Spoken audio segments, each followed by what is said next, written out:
Yeah, so good afternoon, everyone. My name is Vikas Agrawal, and I'm the founder of AIF and PMS Advisors India. Firstly, I would like to thank all the participants for taking their time out from their busy weekends and coming and attending this webinar. So I think to my mind, this really indicates that all of you are really serious about creating wealth. So let's start the session today. Today is a very, very special day because we have with us Mr. Shankar Sharma. I think he doesn't need any sort of introduction, but however, those who are fortunate enough to interact with him for the first time, let me have the privilege of introducing him. So Mr. Shankar Sharma did his MBA from Manila, Philippines, and after doing MBA, he started investing in Indian equity markets. So he has more than 3 decades of experience of investing in India, both domestically as well as internationally. So post 1999, he started developing his expertise in terms of investing in global markets. And I would say that he is one of the most smartest and dynamic fund manager I have ever come across in my career. So once again, thank you so much for joining in.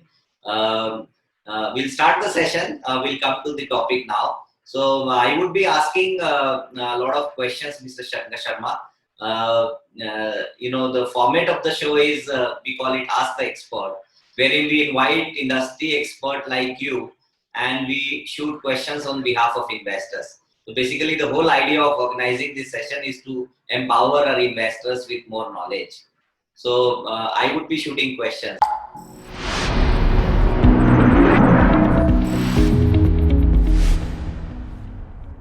Both Devina and I individually, at the age of 31, were amongst the top 2 taxpayers in India, individually.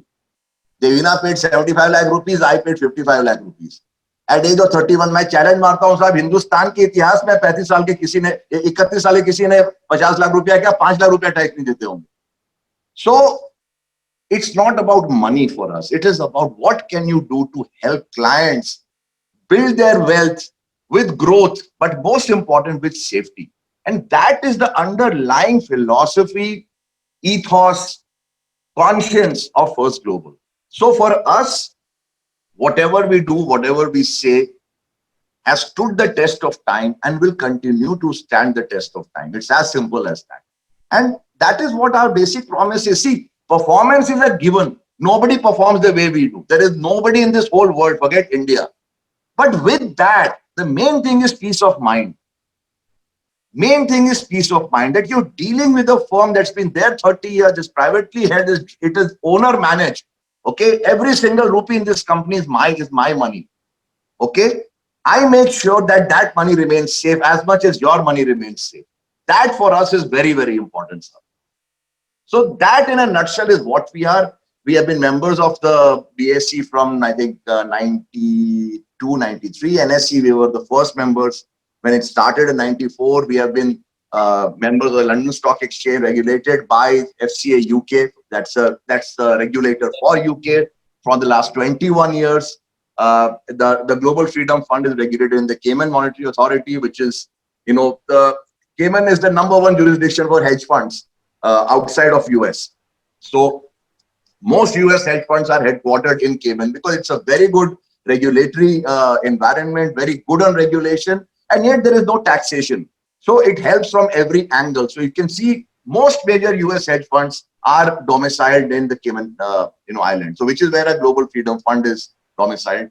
And of course, we have offices in Dubai, India, London, and now we have set up an extension of our research process in Southern Europe, in Macedonia, where we find very good talent at very, very low prices. So we are a truly global firm with a global footprint. And आपको एक बताता हूँ before I let you have the second question, is the name First Global. The company was incorporated. We became members in 92, I think, in BSE. Okay, but that time BSE would not allow corporate memberships. The Indian regulatory environment was only individuals and partners can become brokers. Corporate memberships were not allowed. So when they allowed in 94, we incorporated, we changed our individual membership to a corporate membership, and the name we gave it was First Global. We were 30 years of age. Our vision was that we will be the first global Indian securities and investment firm from India. And now, 26 years later, I am proud to say we have achieved that vision. Sure. All right. So that clearly indicates that there is enough skin in the game. As you mentioned that every single rupee is earned by you, and then now you are investing back in the same business. So coming back to second question, Shankarji, if you could throw some more lights on two things. One, how is your asset management business is structured? And within asset management business, you have two different verticals. One is you invest in Indian markets, the other one you invest in global markets. So how is the investment committee structured, and are they related to each other, or they work on isolated basis, or how? If you could throw some more lights. So regulatorily, the structure is very straightforward. In India, we run two PMS schemes, which are under the PMS regulations. We'll start an AIF also in some point. It's pretty advanced now. So that only deals with the Indian end of the investment leg. On the global side, we have two global products. One is the Global Freedom Fund, which is regulated in the Cayman. Second is the GMAP, which is the Global Multi-Asset Allocation Portfolio, which is a more small ticket thing because there is a lot of demand from smaller investors that, we also want to participate. And why do you want to keep a higher threshold of $100,000, which is for the fund? So that is regulated in the UK under the aegis of FCA UK. So Cayman, SEBI India, and FCA UK for the GMAP product. So those are the regulatory environments. Plus, we manage a lot of money. We have managed it from 2015 actually, which is non-India money. So it doesn't invest in India, it invests globally. And these are large family offices. Actually, they are based in the UAE and in Switzerland. So that's roughly about $550 million, which we have managed for about 5 years now. In fact, they have been kind enough to let us also segregate some of those into trialing our entire machine learning approach to investing, which is something that I will touch upon during the course of this talk. Yeah. Because that to our mind, when you combine ML with the human edge, is an unbeatable combination. It's an unbeatable combination. So I will touch upon that subsequently. But the investment management process and the teams are one. Okay. It's one. It is not that jo India karta, he doesn't understand what happens on the global investing side, or what whoever does global doesn't understand India. And the reason is very simple. The world is a large jigsaw. You cannot say that I only need to understand one small part of it, but how it links with the other parts, I don't need to understand. That is one of the biggest mistakes that all Indian fund managers have done. And I've been in this business 30 years. I know all of them personally. Their minds are so narrow that they think India is the final and the last point of investing. While the reality is India is only a small piece in the whole puzzle of investing. You need to figure out the whole puzzle of investing to figure out India. So to give you an example, in the month of March, we bought a lot of payment companies globally. Okay. We bought them in China, we bought them in the US, we bought some in Europe. All right. Because, it was pretty clear that, this is going to be, a huge sort of surge in, online payment volumes. And like, for example, a company called Square in the US, which we bought at about $75. Today is about $100, maybe $80, something like that. Then we said, all right, fine, we are playing this globally. How do you play that theme in India? Right? Because if online payments are the way forward, how do we play that in India? India only one play, okay, SBI cards. So we bought SBI cards, and that trade was born because you had bought a payments set of businesses globally that radiated to India, and we bought SBI card, which has done phenomenally well. It's up 30-40% from the price at which we bought. We bought companies in Australia which were in iron ore, because we turned bullish on that in the month of April, May, and in fact overall on the Aussie dollar itself. From there, the trade to buy JSW Steel and Tata Steel was born in India. And you can see how well they have done. Therefore, the same team has to manage every piece because all the pieces are connected. Each piece has a relevance to each other. So our entire team does everything together. It is not isolated silos. Just the entire process is under one roof, one umbrella. Same set of people talk to each other. What is happening in one part of the world? Can that be translated into an Indian transaction or vice versa? So that's the answer to your question. Okay. So the third point is, if you could just throw some more lights on the Indian PMS that you've started recently, basis the feedback from everyone during the Morningstar meeting. So how do you function that? And if you could also throw some more lights in terms of the process that you follow, which is AI and machine learning, and how it is implemented in Indian PMS, and then we'll come to global PMS. Yes. So like I said, our investment process is the same, whether it's Indian or it is global. The process remains the same. Let me walk you through a few slides, okay? It'll take maybe 10-15 minutes, but it's easier to see it rather than talk about it. So let me give you the background. So we have been investors for a long time. I mean, we've been there, done that, big, great company, HDFC Bank, I personally invested in 1996. It's up, I think, 200 to 250 times from there. Of course, I don't own it now, exited it. Amazon, I personally invested in 2001 when the price was about $11. It's up. Even after selling, it is such a huge part of my personal wealth that is unimaginable. Apple, we bought in, I think, 2002. From there, it has given 70x. Shopify in 2016, up 50 times. So like many such in India and globally. But we were very clear that we did not want to run public money without a very detailed process of investing, because the way investing has been done has failed. Nobody has delivered returns. You can see the mutual fund industry, it's in complete disarray. And the reason for that is that human beings are simply not wired to be great investors. And that is because of their biases. And let me explain a few of the biases. First bias is a bias called storification bias. Okay. I'm just going to put my video on off so that you can focus on the screen. So the first bias is storification bias. Storification bias is nothing but a bias in which every company becomes a story. I own HDFC Bank. I have known Aditya Puri for the last, I think, 32 years. I worked under him. I think he's a great guy.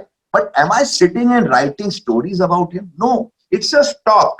There is no story that can justify buying or selling a stock. It has to be based on pure data.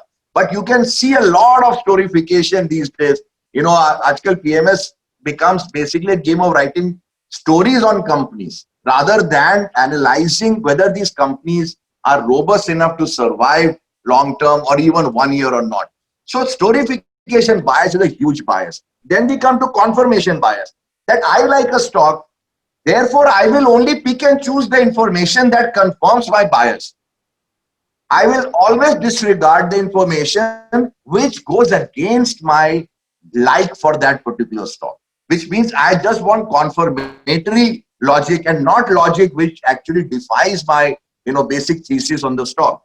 Anchoring bias. So we get anchored that we always like in everything that this price is a great price to enter for no reason. I mean, ITC is a good case in point. People have been talking about 350 rupees. Now it's 160 rupees.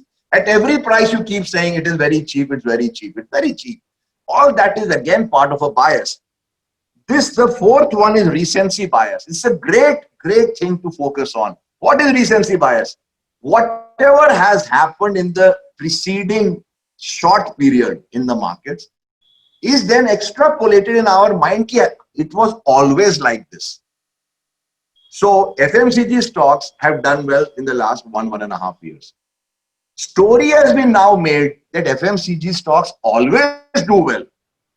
Irrespective of time, they have always performed. Reality is completely to the contrary. Completely to the contrary. In fact, I will share a video which Devina did with CNBC, I think 2-3 weeks back, which explains that in greater detail with data, again, only with data, that for long periods of time, these stocks do nothing. They deliver negative returns, in fact. But the story is that you buy FMCG at any price and you'll always do well. That's a myth. Okay. And the last one is endowment bias. That just because we own it, it has to be a good company. Because we have got some gift of God that हमने कोई भी चीज ले लिया उसको अच्छा ही होना है, which means that we have too much ego in ourselves, and that is called endowment bias. The last one below that is the bandwagon effect. Bandwagon means everybody has it in the portfolio, therefore it must be good, and therefore I must also have it. Okay. Question is, how do you eliminate such biases? The short answer is, Vishal? Yeah. The short answer is that it is impossible for human beings to eliminate biases. In fact, Nobel laureate Daniel Kahneman, who's written a book on biases, says he himself has no chance of eliminating his own biases. Imagine, he has written a book on biases, says that I myself cannot remove my own biases. And it is only because of biases that we as human beings will never make great investors. Never, not even Warren Buffett. Let me give you the example of Warren Buffett. In my view, he's vastly overrated. Okay, and I can prove it on the basis of data. But that's a different point. Point is, we know Warren Buffett because of his one big investment, which was Coke. Look at the data for Coke. Coke from 1993, including dividends, has given you 8 times return. The S&P 500 has given you 12x. Pepsi has given 30x. Imagine, for what we know Warren Buffett, that he bought such great companies, it is one of the worst investments in this whole world for the last 27 years. That is again another bias that we end up with. Okay. Let's come to the next slide, which Daniel Kahneman again said that there are very few examples of people outperforming algorithms in making predictive judgments. Algorithms, don't get confused, algorithm is nothing but a set of rules. Rules can be framed on a variety of bases. I'll deal with that later. But the important thing is, see what is written below, that experts, even in supposedly more, let's say, objective fields like radiology, meaning X-rays, okay, or insurance or DNA analysis, can differ very widely in their conclusions, even on the same data. Meaning, there has been a lot of studies that if you show X-ray plates to radiologists, you will have different opinions from each radiologist. Even on something that we do on a daily basis, X-ray dikhate jaake, even on that you will have differing opinions. But even more damaging, if you showed the same radiologist the same X-ray after 6 months, his view would be different. He will not remember what he said then. So imagine, even in so-called objective things like X-ray analysis, which you and I assume that what he's saying is correct, there is so much difference of opinion between radiologists and in the same radiologist giving at 2 different points in time, right? So what happens is that even in investing, the same thing happens. And I'm telling you, I've dealt with the best investors in this world. I've dealt with Julian Robertson, I've dealt with John Paulson, I've dealt with Steve Cohen, and of course of all the Indian funds. I can tell you that basically I find everybody has such fixed mindsets, and I keep telling them, because of that, one day you're going to get killed in this business. So the thing is that what happens when human beings are faced with a deluge of data? Mind cannot comprehend that much data. Then what it does, it starts to form lazy opinions, under-analyzed opinions, oversimplified opinions. Yaar, hamesha acha karte hain FMCG stocks. Or that, I remember in 2007 when we used to say that infra is the worst industry in the whole country to invest in. आज कोई नहीं बात करेगा यार. Everybody has forgotten this, what they used to think of infra. Every fund manager, whether Prashant Jain or whoever it was, नहीं यार क्या बात करते हो, infra के बिना India cannot grow. We need infra, and therefore infra stocks will always do well. We want explain with data, balance sheet, order book that this business is going to collapse. 15 years, 10 years later, you know what has happened to infra. The largest NPAs are in the infra sector. Largest of the entire NPA. a pool of NPS in India, the single biggest contributor is infra. Same thing with telecoms. In 2007, we told people Indian telecom story is over. Get out of Bharti. Nobody, Madhu Kela, my dear friend, said, Shankar, you on this you are going to be wrong. I'll lay a bet with you. I said, lag gayi hamari boss. Done. Bharti, after 13 years, and that time the price was, I think, 550 rupees. After 13 years also, the price has not reached that price. Imagine. While mobile subscribers have grown dramatically from 2007 till today. So that is because people have lazy approach to analysis. They form under-analyzed, oversimplified, and very lazy opinions. Okay. Yeah, Vishal. Vishal? Yeah. Now there is a bit of science that I'm going to talk about. Not a lot. I'll just explain also what it means. So for us, we have always wanted to define things in a very systematic, numerical, science, or even quantitative based approach, because that's the way we are structured as a firm, as individuals. That's what our mind and our training is. I mean, we even question the existence of God. Forget about putting questions to management. This equation here, which is information ratio, which is nothing but the measure of the value added by a fund manager. The equation is information coefficient, which measures the manager's skill, multiplied by the square root of breadth, which is how many opportunities can that fund manager identify.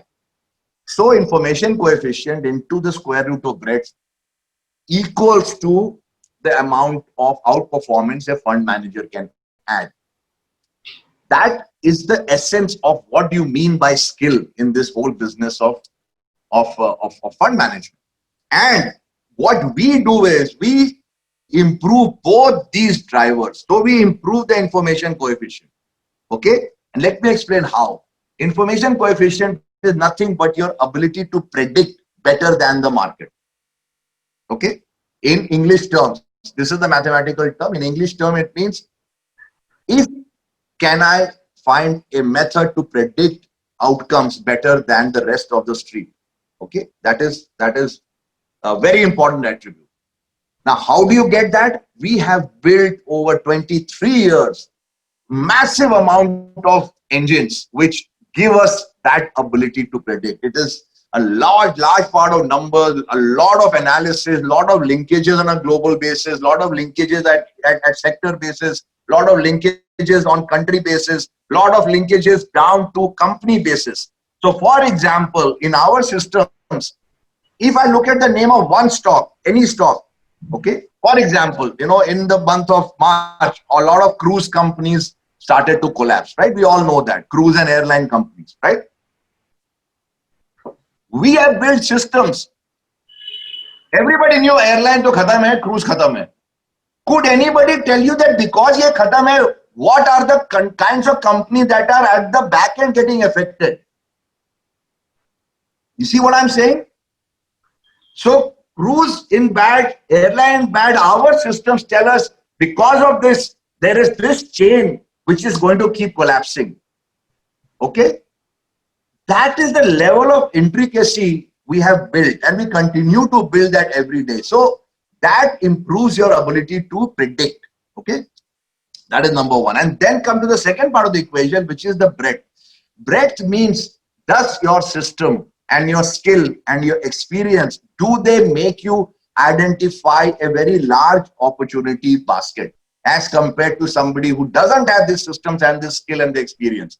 If you can unearth a large number of uncorrelated, I'm again underlining, uncorrelated bets, that multiplied by improved and better predictive ability, you are going to have results which are out of the park, which nobody can match. And that is the reason why we are up 30% this year globally and in India in a time when markets are still down between 1 and 5%. This comes out of the information coefficient multiplied by the square root of the breadth. So that, at a nutshell, in a mathematical way, is what our process is, but it gets better. Come to the next slide. So in our investing model at FG, our superior management edge comes from a combination of the state-of-the-art machine learning, that increases both the information coefficient and the opportunity set dramatically, because it can unearth a large number of uncorrelated companies in India and across the world, ranked across more than 300 factors. And on top of this comes our 30 years of investing experience. So our models will give us a list. We might choose all of them, or we might leave out 4 or 5 of them. So that is why I say it's a man plus machine model. That is the future of investing. Neither man nor machine can singularly achieve the results that a great man plus machine model can, which is exactly what we do. Yeah. Now, this is a technical chart. I mean, I just kept it in case anybody wants to go into it, but this is more about how the depth of the process. I mean, suffice it to say, in the entire world, I'm not saying India, in the entire world, nobody has built anything even close to this. And we know a lot of AI firms in the US. Okay, we know what they do. Nobody comes even close to what we do. That's the level to which we have taken the game. Okay, yeah. Next one. This is again a little bit, more information, but I'll just make it simple. This is how we identify which factors we are going to use. And if you go from the top right, that first of all factors need to be explained logically. Okay, actually it should be other way around. So let us go from the top left. We have a very wide list of factors we consider on a daily basis. I mean, it's a huge list, and it keeps improving every single day because nothing is permanent in the markets. Factors change. What drives stock prices changes. So that is one. Then we do a lot of testing, and I'll come to the testing part in the next slide. It is a massive amount of data crunching that happens on a daily basis. And it's a very time-consuming process. I mean, we know how much time goes into this. And then, like I said, we come to the other one. It's got to be logical. And then we come to what at a particular point in time are the factors that will drive stock price performance. Okay. At the same time, we know nothing is permanent. Factors change, companies change, thematics change. So we are always looking for where is the market going to trend next. Okay, it's not about what it did in the past. It's equally important to be able to predict what it will do in the future, which is the last point there, that we keep testing every single day newer and newer factors. Vishal? So we use hundreds of factors, some very well-known factors, but some of them are not very well known. For example, if you see the first point on the left, that is growth. Everybody says we look at growth company. What do you mean by growth? Growth can happen at all levels, right? We go into the depth of growth. For example, we will see, all right, so you grew Q1Q 23%. What is the rate of growth of rate of growth? Then what is the rate of growth of rate of growth of rate of growth? That is the kind of deep data sciences that we go into. I mean, it is of a different order altogether. I mean, I'm just giving you a very, very superficial view of it, but I mean, it's just our different league. Margins, I mean, all kinds of margins at all different levels of margins, we can dice and slice. Okay. Balance sheet metrics, every single balance sheet metric is analyzed in depth, again, at scale using our ML processes. And, evaluation, we look at a number of metrics, number of ratios. Some are conventional, many are very, very unconventional, extremely unconventional. Yeah, Vishal, the next one. And then we use structured data and unstructured data. So let me explain what do you mean by structured data and unstructured data. So structured data is basically, balance sheet data, numbers data, P&L data. Unstructured data is, let's say social media is unstructured data, or, an interview of a promoter is an unstructured data. So our systems, do a lot of analysis of both structured and unstructured data. So, for example, it will look at a lot of metrics, of auditor fees. How have auditor fees behaved over the past? Have they been spiky? Have they generally, gone up for no reason? I mean, That kind of thing, again, at scale, only through the ML process you can do. And again, it's a little bit of a superficial view, but all kinds of things, inconsistency of depreciation policies, a lot of forensic accounting happens again through the ML process. And I'll show an interesting slide after this. So I was talking about using deciphering unstructured data, and we use something called natural language processing to read conference call transcripts. So in the traditional model, which everybody follows, you have analysts listening in on conference calls, reading the transcript, trying to figure out things. While here, we have now taken it to the next level where, to a large degree, our machines can read and comprehend messages from social media, from things like Google Trends, from conference call transcripts. It can make out whether management is now becoming very cagey, whether it is trying to hide things. Those things have now been coded. We are able to, with a very high degree of certainty, now figure that out also. Which, imagine, to do it at scale, first of all, it's not possible, because if you have 200 analysts going and trying to listen to conference call, each will have a different perspective on what the guy said. As I said, even X-ray can be misinterpreted. Forget about interpretation of what a management is talking about. So what you will get is huge noise, huge amount of noise based on each of those analysts' own biases and preferences. Doing what we do, we cut out the biggest risk to investing, which is individual preferences and individual biases. So we use the NLP to read through even natural text, which is a huge game-changing thing that we are doing. Vishal? So using some of the tools, our models, for example, caught Manpasand beverages well ahead of the time that it was declared a fraud. And similarly in the US, there's a company called Under Armour. We have got many, but I'm just giving you a couple of examples. Under Armour, again, maybe some of you might be using their sports goods and sport gear and all that. Again, our models identified very dodgy accounting in that. The next one, yeah, and the stock did go up after that. That's okay. I mean, it doesn't mean that moment we identify the stock has to fall. The point is, we will avoid all these dangerous companies. And in investing, one of the biggest lessons I have learned in 30 years is avoid the big mistakes. Avoid the GMM Fodlers. Okay, I mean, avoid the Manpasand beverages, avoid the Under Armour.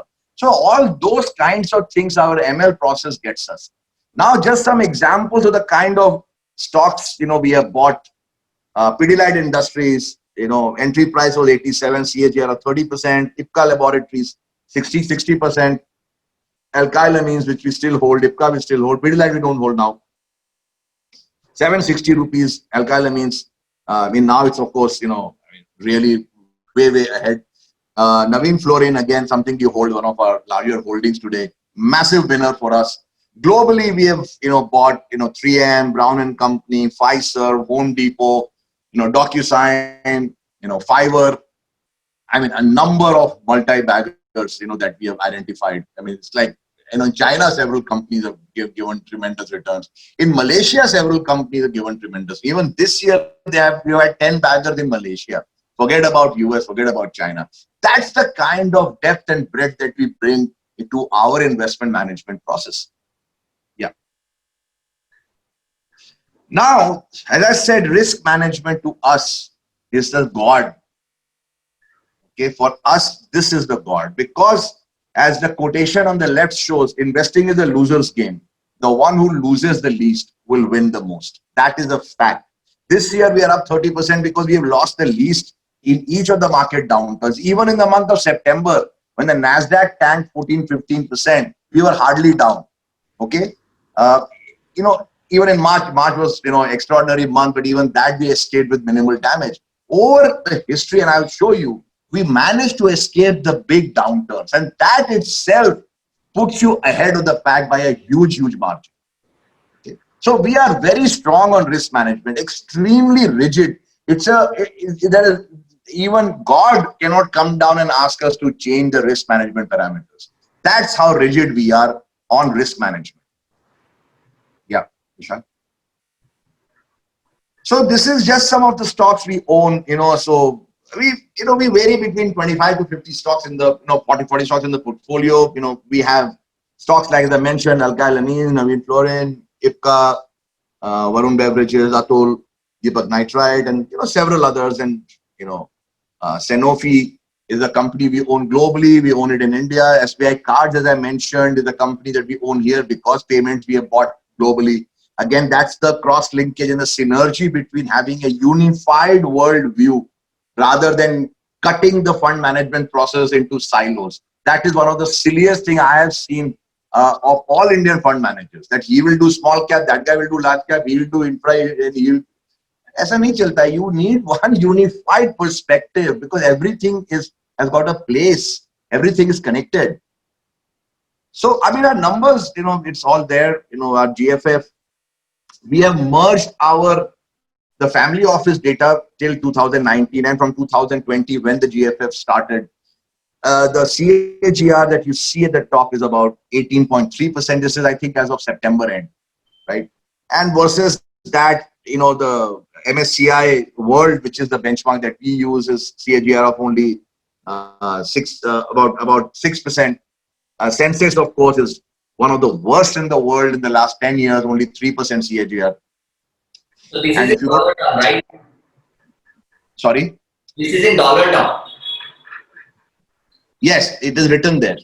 This is. Yeah. Okay. Yeah, this is in dollar terms. Okay. So the GFF data is in dollar terms. Sure. As well as the Sensex also we have converted to the dollar term, just for your information, to make it comparable. If you look at the next slide, Vishal. So the India PMS has done very well. The India Super 50, which is the green line, you can see. Let me point out, and the other one, our IMAP also, which is again a beautiful. It's a complete wealth management tool itself. No, go back. Don't. No, go back. Yeah, wait there. No. Next one, Vishal. Next one. Yeah, just hold it there. So you can see one very interesting thing here. You can see how less volatile the green line is. It's not just the returns. Our systems and our fund management processes are designed to cut volatility. And volatility means blood pressure. Anybody can deliver high returns. Let's be clear about it. आप 5 stock ले लो, pharma के 5 stock अगर ले ले 3 महीने में, you will make 50, 60, 80%. That is not investment management. You have luckily bought 4 or 5 stocks. They've done well. Once they go, you will go. Investment management skill lies in delivering high returns, but with low volatility. And that is what we deliver. You can see even from this graph how less volatile our graph is as compared to the Nifty 500 graph at the bottom. And we call that the Shanti ratio, which means returns divided by blood pressure. That is really the important ratio for all investors to keep in mind. That's not only returns, it is at what cost of your health and your mental health does the fund manager deliver you those returns. It is like the equivalent of a batsman who takes one single on every ball, gets 6 runs at the end of the over, versus that guy who has 0, 0, 0, 0, 0, and then a sixer in the last ball. Which batsman will you prefer? Answer is very clear. We are the first batsman here. Yeah, Vishal. And if you compare us to the other peer group, multi-cap kind of names, I mean, there is no comparison. I mean, we are up, as I said, about 25 odd percent, year to date. You can see, how less volatile our graph overall is. And this again comes out of, as I said, the human plus machine model. The data, these numbers tell you what is the efficacy of our process, both in India and globally. Even globally, hardly anybody, without the use of derivatives has delivered 30% year to date on a global basis. And India, of course, the data is right here in front of your screen. Yeah, Vishal, next.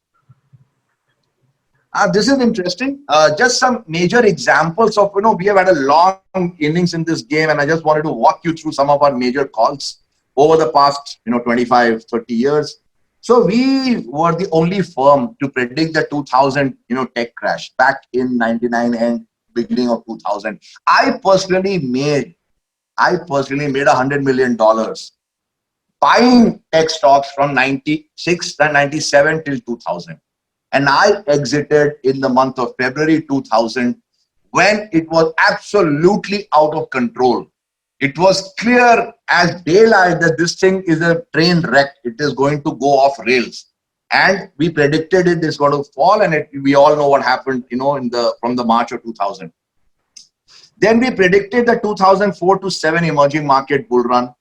Again, the 2008 crash. Again, I was publicly out there late 2007, beginning 2008, that this whole infra, banks, NBFC boom in India and the whole financial boom in the US, it's just heading for a major crash, and exactly that happened. Then we have predicted many very big winners in India, HDFC Bank or Bajaj Auto back in 2008, Maruti in 2008. The chemical sector, which we all now own, and Atul and Deepak Nitrite and several others, we identified the trade back in 2013, 14. From there, these stocks are up like 20, 30, 40, 50x. And then we saw the global meltdown coming in March 2020. Again, I was very public about it. It was very, very crystal clear that we were heading for a big, big fall, and we managed to avoid it.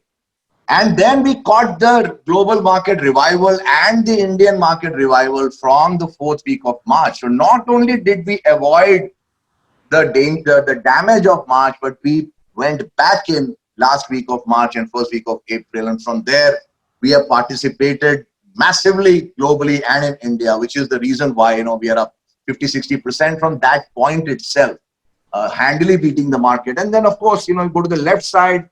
I've been a personal investor in Amazon, in Apple, in Domino's Pizza, which is up, I think, 32 times in the last 10 years. Netflix 2010-11, I personally bought it. I was in the US at that time. Shopify 2016-17. So we've invested across the world. India, we've not left practically any part of the world untouched, at least where there is a decent stock exchange. Next one. And of course, our team, we are all battle-hardened veterans, tons of experience. But yet we have very, very smart young people. I'll show you one of them in the next slide. Extremely hungry, extremely bright, extremely talented. And we have a multi-locational team. So it's in India, it's in Calcutta, it's in London, and now it's in Southern Europe also. So different, but they all work cohesively. It's not that they do something other than what we do. That's all very synergistic. And of course, we have a good team of computer science engineers and the data scientists sitting in Calcutta who run our entire ML part. Yeah, next one.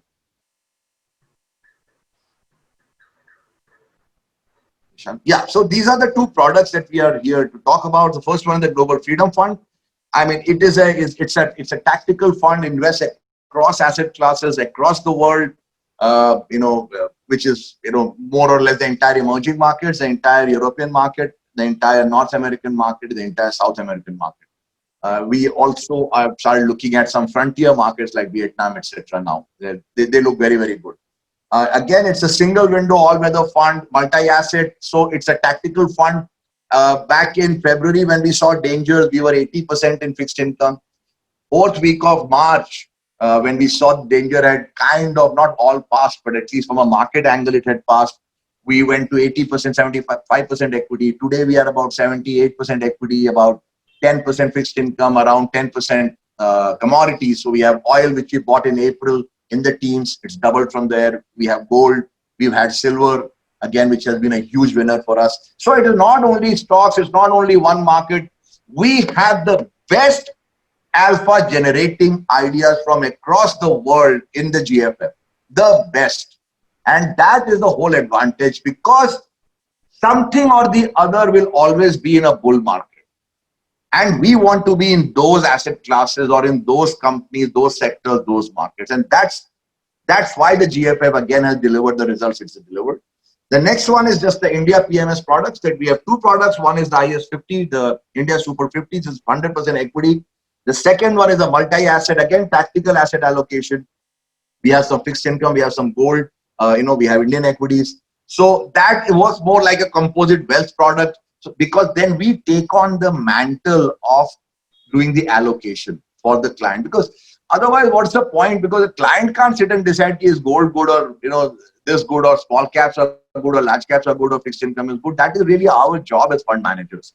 So this product we created as a single window, the IMAP, for anybody saying that, look, I just don't want a hassle of managing my wealth myself. Give me a composite wealth product. And so IMAP is that product. So that really in a nutshell is what we are, what we do. Vishal, can you just share quickly the other one I had given you? The other shorter one, just it's like a couple of slides, but that's important just to show the team.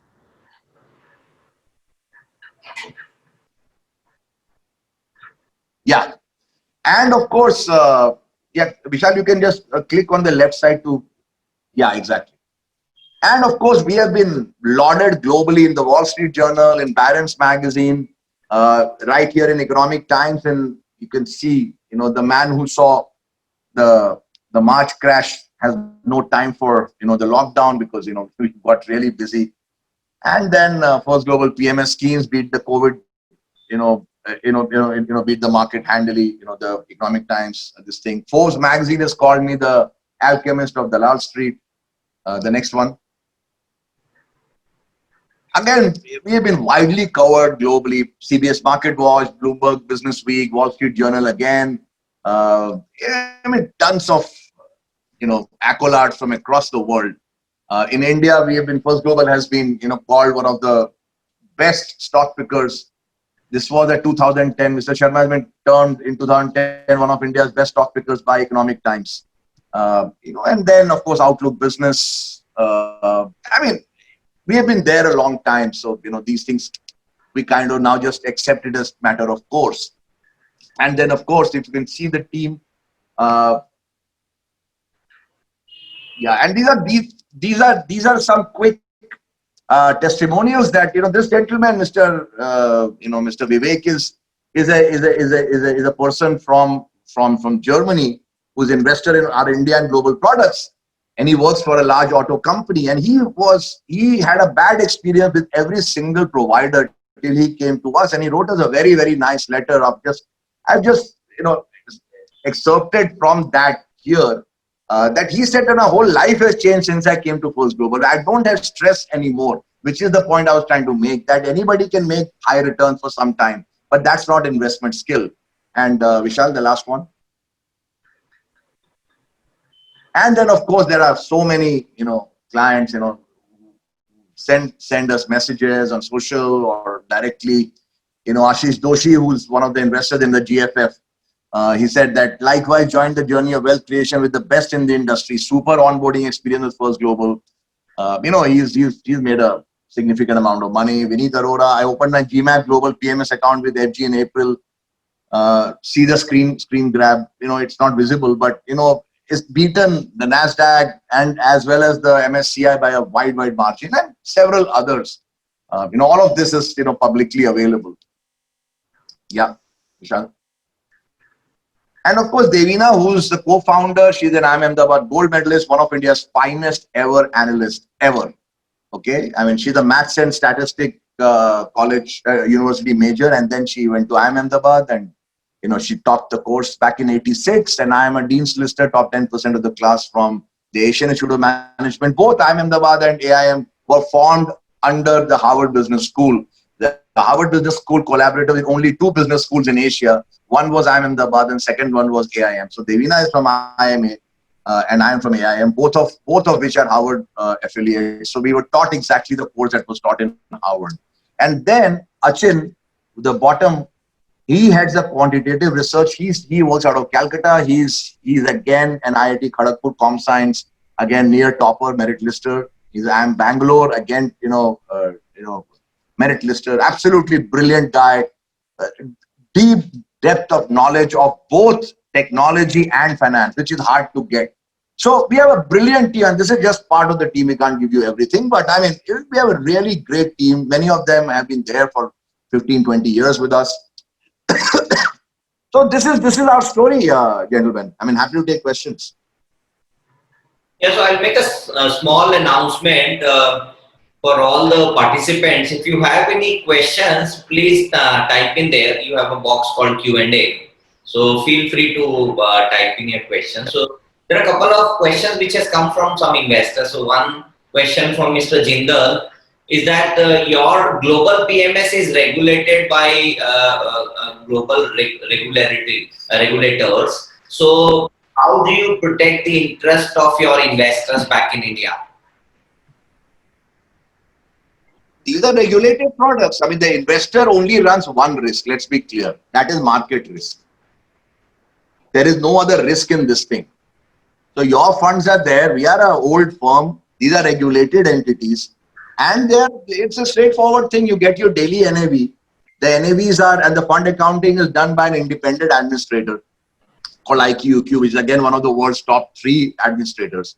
So you get your daily NAV, you can trade at NAV, you can enter at NAV, you can exit at NAV. We have 2 subscription dates, I think Tuesday and Friday. A very straightforward process. I mean, we are an old firm. We are not a young bunch of kids, doing this. We've done things a long time. And like I said, that we do business and have done business for 30 years on the world's topmost financial institutions. So the only risk, like I said, anybody runs is always market risk. I mean, that is inherent in the investing process. There is nothing else that you need to worry about. Sure. The second question is your global PMS is registered as separate entity and you are not one of the directors. Yes. So what is the reason behind it? Because this year I've become not ordinarily resident and because of COVID. So I'm stuck in India. So, the law is that they might start to charge tax if many of the directors are Indian residents. So that's the place of effective management clause of the income tax provision. So when I go back to Dubai, I mean, hopefully in December, that's the time it will change again. So that's the time when both Devina and I will become directors all over again. Otherwise, it's a risk that tax in India, Indian tax, anything can happen. So you don't want to take any chances. That is the reason. And second, let me also, I should actually add that we have now formed in the process of forming an asset management company, so that will actually sit at the top and have direct ownership, because we want to ultimately, monetize that, because there's a lot of demand from investors for investing in the AMC.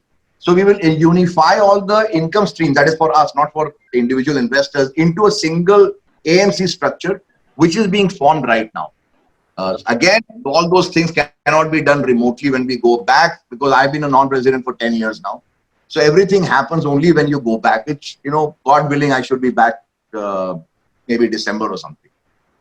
So one question from my end. So under the AMC umbrella, you're planning to come out with mutual funds also for the retail investors in India? Yes, very much. Exactly right.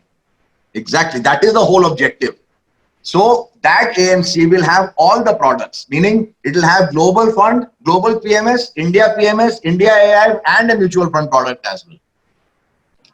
Okay. That is exactly, you have hit the nail on the head. I didn't want to mention it, but that is the plan, actually speaking.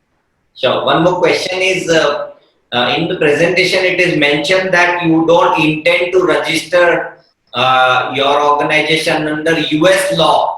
So what does it imply to the investor?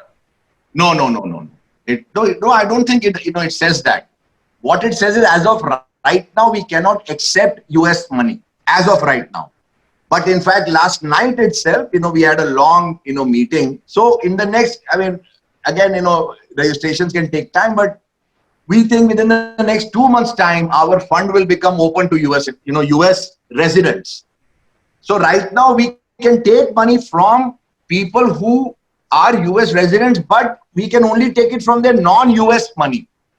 Okay. We take US money right now. We are not regulated for that, but we are getting regulated for that. As we speak, as the last night itself, we had a very detailed meeting, and I think in the next 2 months' time, the fund will open to US investors.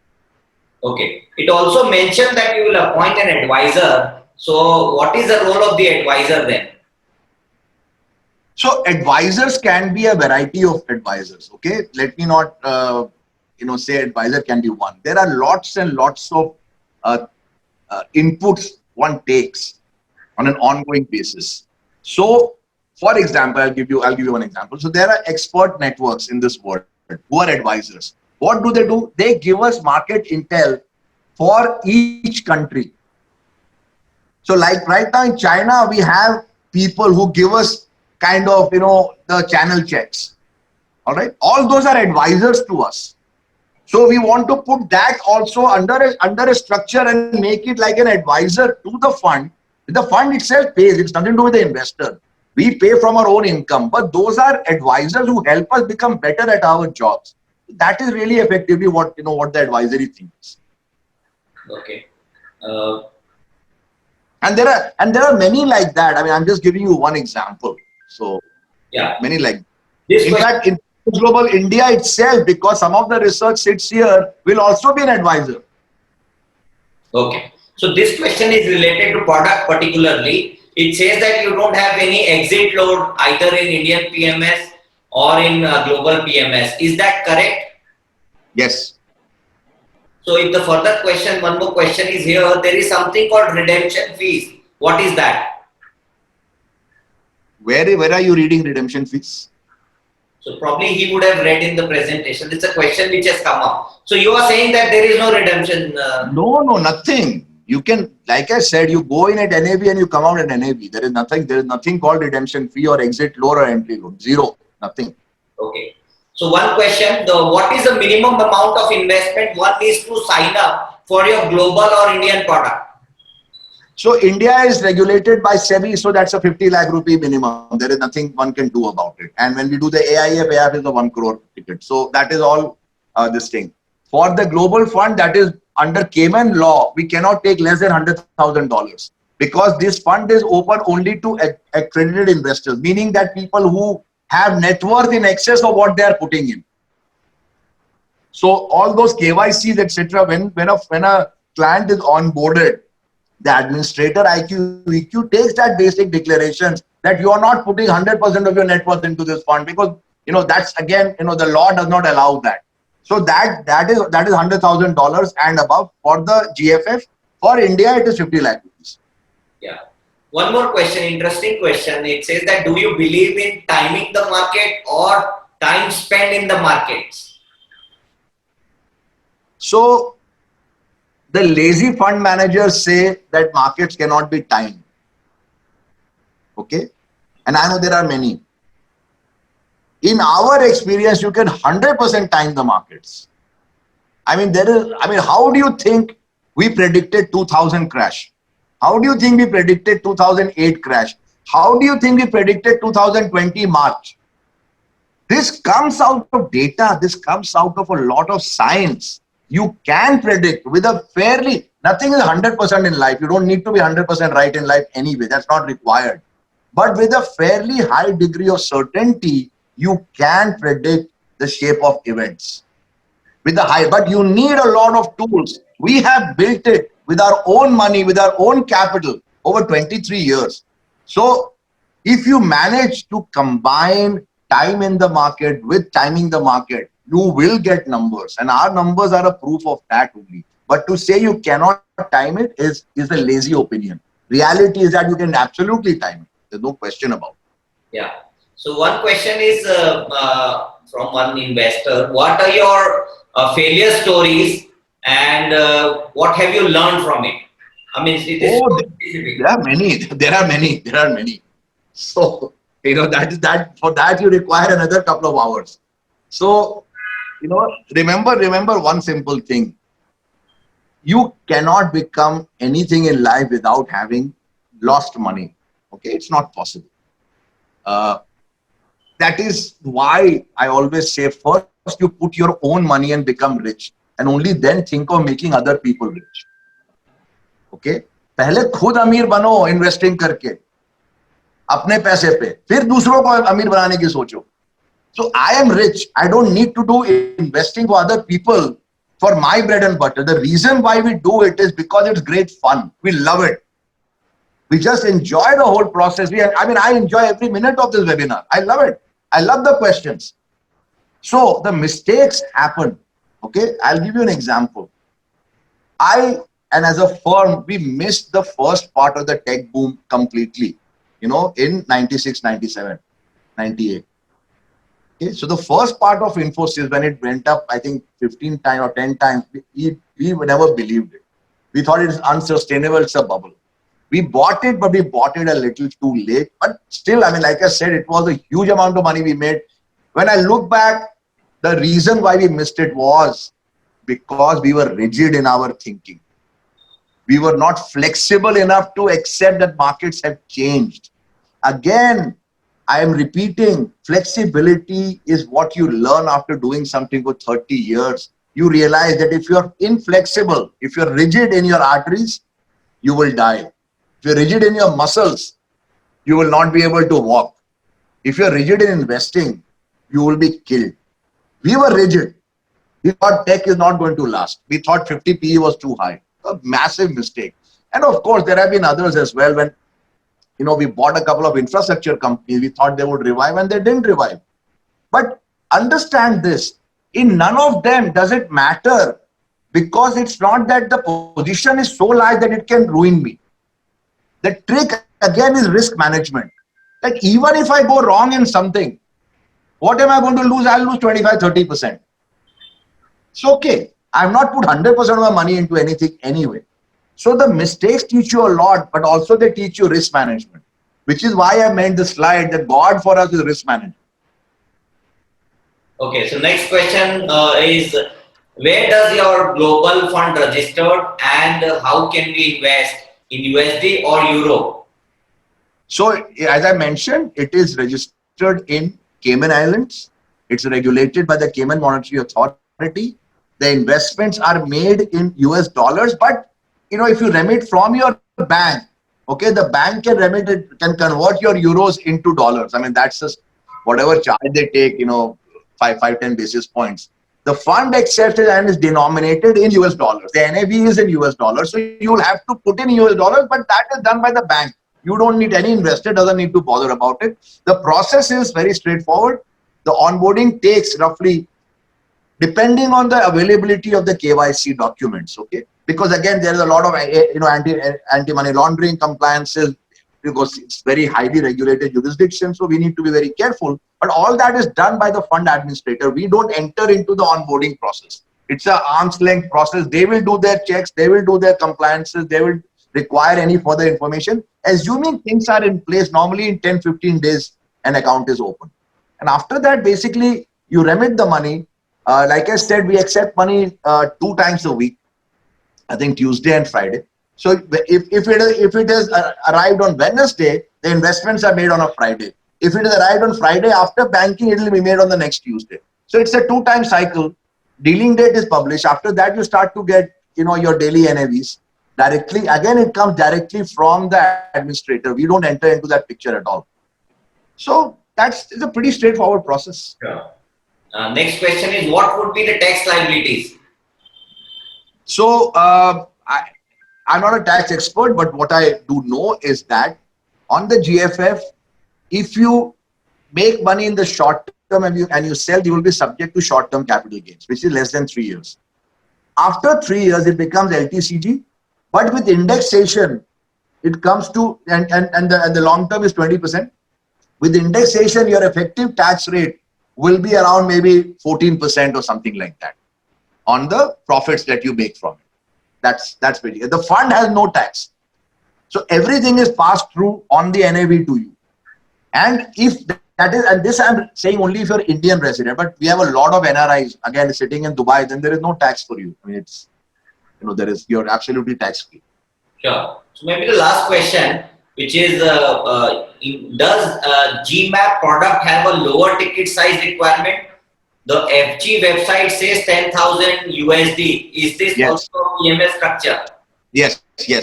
So that's what I mentioned at the beginning of my talk, that the GMAP, we made it for retail investors, small ticket, $10,000.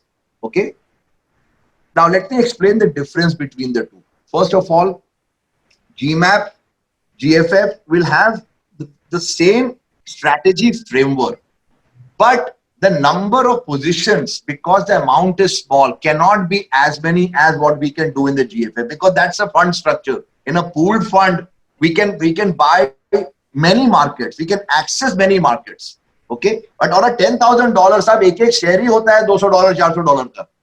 So you see, I can't go and put. I mean, before fractionals were available, I mean, a single stock of Amazon is $3,000. So it becomes, in GMAP, the number of positions is fewer, but the overall for us retail investor, it's a great product, and we literally open hundreds of accounts every week in GMAP. It's a massive one, and people have made substantial money in GMAP. But for a HNI, that's not the product. It's definitely not the product. It's meant for a small ticket retail product, and that's what it is good for. But for HNI, GFF is the correct product, because we can do a lot of strategies also in that. Lot of strategies. I mean, our ability to, frankly, I mean, let's say a Malaysian stock we can't buy in GMAP. There's too much trouble to in $10,000-$20,000. But in that, in Malaysia, I mean, a company called Supermax, which makes, latex gloves. Okay, it started the year at $1 billion or $2 billion. Today, $16 billion company. I mean, that kind of thing we can do in GFF, but in GMAP, it's not possible, sir. Yeah, understood. So I think we won't be taking any more questions. So I would like to thank you for taking the time out from your busy schedule and interacting with our investors. No problem. Question from my end, which is personal question, Shankar. Don't you think you are late in Indian markets to start your mutual fund business? Late? You will be surprised when you see when the entire AUM of this industry will be with us. Inko aata nahi hai, sahab. They don't know the game of investing. They do not know it. And I can tell you this, I've known them, I've grown up with them. Inko aata nahi hai. So you will see, you will be surprised by the amount of returns and the kind of safety and the kind of AUM we'll get in the mutual fund business. It is a business with zero competition. I have never in my life seen a business. I mean, we own two businesses. Okay, let me explain. One business manufactures coffee and sells globally. It's a great business. Okay, that we compete with the Starbucks of the world or the Nespressos of the world. And I always say, compared to that, what we do in FG is so easy, because the quality of competition is so poor कि इनको तो हम कभी भी हरा देंगे, इसमें कुछ नहीं है. The real challenge for us is the coffee business, to be honest with you. Yeah, this is the piece of cake. So don't worry about it. This business, by the way, also remember, is now ripe to be disrupted with a new form of investing. And which is this man plus machine model. And let me end by adding one very important point. Please. Very important for all investors and yourself to understand. It doesn't mean that if you give a machine and a coder a machine, he will come up with the same output. It's not possible. You need the human beings to be of that caliber to be able to code the machine for that output. आप सिर्फ engineer को दे दो, वो बना देगा कुछ model, वो चलेगा नहीं, because he's an engineer. What we have done is, because of our own experiences, the rights, the wrongs, the mistakes, the wins, losses, you have coded your intelligence into the machine. So the quality of the human beings is more important than the quality of the machine. Remember that. So no two human plus machine models will be equal. It is like आप Ferrari की गाड़ी आप 5 driver को दे दो. But if 4 don't know how to drive it and 1 knows how to drive it, he will win. Even though the engine is the same, horsepower is the same, everything is the same. So you need the right engine, but you need the right driver. That is why our model succeeds, because the human beings are extremely experienced and the machine part of it is state of the art. As I mentioned, Achin is a brilliant guy. When you combine the two, only then you will win at this game. So we are not late. In fact, we are at the cusp of a huge revolution in the mutual fund business. And you will be part of it with us. Sir. Yeah, sure. Love to be. So before we conclude, I take this opportunity to thank Vishal Tiwari ji for helping us to organize this session and give us an opportunity to interact with Mr. Sharma. And I also would like to thank all the participants who have joined in. So thank you. We'll conclude the session here. Thank you. Thank you, Vikas. Yeah, thank you very much. Thanks, sir, for joining in. Yeah. Thank you, sir. Thank you. Yeah. Have a good day. Bye-bye. Yeah, thank you. Bye. Bye.